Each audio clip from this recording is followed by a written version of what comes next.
Perkembangan sepak bola makin sulit kita tebak arahnya. Sepak bola di era modern menuntut permainan kolektif, meski tidak menampik bahwa kualitas individu juga tidak kalah penting. Namun, klub yang memiliki kolektivitas akan lebih bisa menguasai permainan. Maka dari itu, sepak bola sekarang bukan hanya striker yang akan disorot, namun segala lini harus diperhitungkan. Gelandang, kiper, dan tentu saja bek. Pemain belakang atau bek dalam sepak bola modern dituntut untuk melakukan improvisasi. Seorang bek tidak hanya berguna menjadi garis pertahanan terakhir sebelum kiper, namun bek juga mesti aktif dalam skema permainan. Tidak hanya dalam bertahan, tapi juga dalam menyerang. Orang mengenalnya dengan menambahkan peran baru bagi bek, yaitu ball playing defender. Di era sekarang, banyak bek yang tangguh, memiliki kualitas mumpuni untuk duel maupun berkontribusi dalam serangan. Namun, tahukah kamu bagaimana caranya melihat kualitas seorang bek? Nah, berikut ini adalah bagaimana menentukan kualitas seorang bek, apa saja indikator-indikatornya.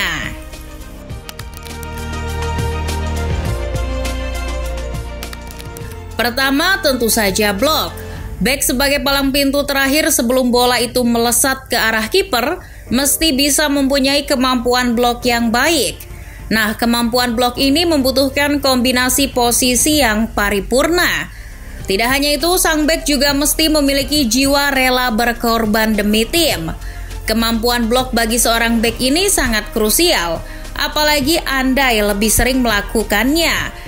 Dalam artian, seorang bek lebih sering memberikan layanan duel, membuat penyerang frustasi, sekaligus memberi jeda yang dibutuhkan oleh seorang kiper. Jadi, bek yang memiliki kualitas blok yang baik akan sedikit menguntungkan kiper, khususnya dalam melakukan pembacaan arah bola dan menghindarkan gawang dari kebobolan. Meski sangat penting, statistik ini kerap diremehkan. Soal contoh, barangkali kita bisa melihat bagaimana gaya bertahan bek anyar Manchester United, Lisandro Martinez. Ia berhasil memblok tendangan temannya sendiri, Bruno Fernandes, yang nyaris saja mencetak gol bunuh diri saat laga kontra Liverpool.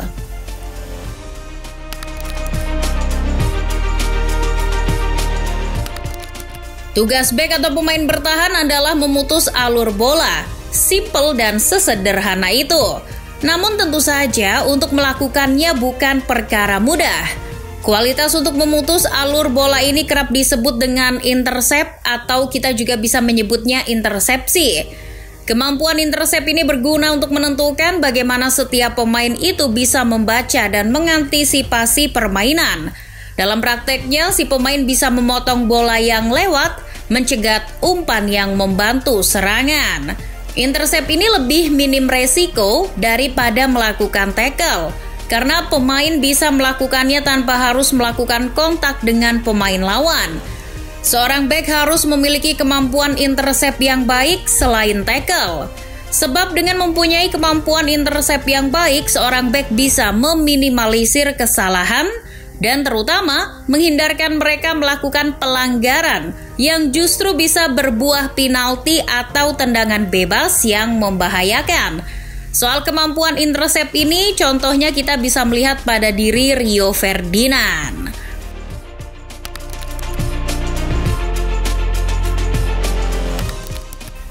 Intercept sudah, blok sudah, dan sekarang tackle.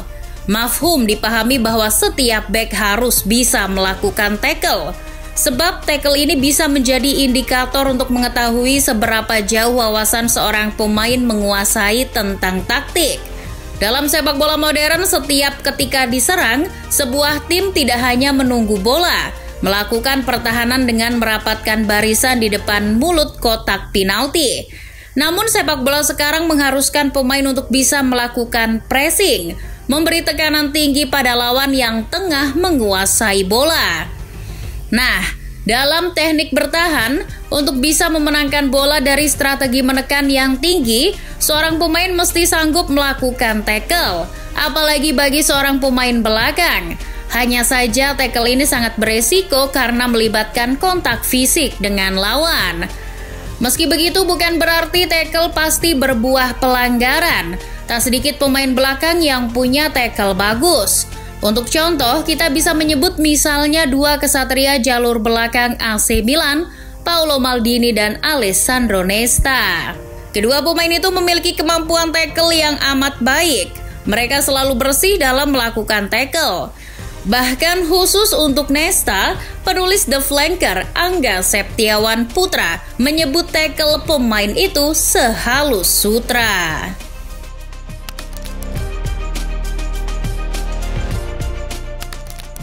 Indikator berikutnya adalah ketenangan. Seorang Maguire boleh saja disebut seorang bek yang bisa membantu serangan. Namun apakah Maguire memiliki ketenangan? Belum tentu. Jika iya, dia tidak banyak melakukan kesalahan. Seorang pengamat sepak bola, Ben, dalam situs Your Soccer Home, menulis seorang bek mesti memiliki temperamen yang tenang. Dia harus tenang ketika mendapat tekanan. Seorang bek harus bisa menguasai dirinya sendiri. Apalagi menjadi seorang bek dalam setiap pertandingan akan mendapatkan tekanan yang tinggi.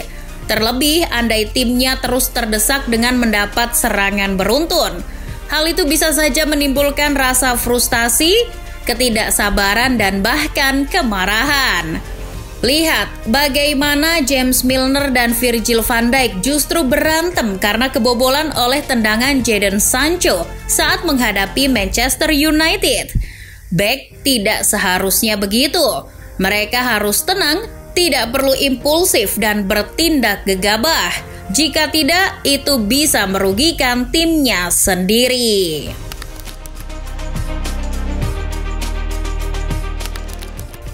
Soal mentalitas ini, izinkan Starting 11 untuk menyebutkan satu nama yang cukup inspiratif.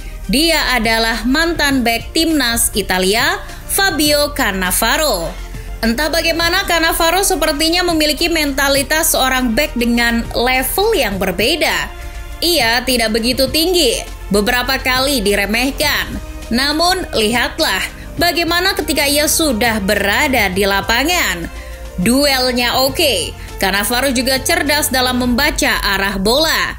Rasa-rasanya sulit untuk tidak mengidolakan Fabio Cannavaro. Bagaimanapun, menjadi seorang bek harus memiliki mentalitas yang bagus, tangguh dalam segala situasi dan kondisi. Mentalitas yang bagus membuat seorang pemain tidak mudah stres. Ketika mendapat tekanan, dengan mentalitas yang luar biasa, seorang bek tetap fokus. Permainan akan menjadi prioritas mereka. Ketika mentalitas ini baik, seorang bek tidak akan mudah terpengaruh. Entah itu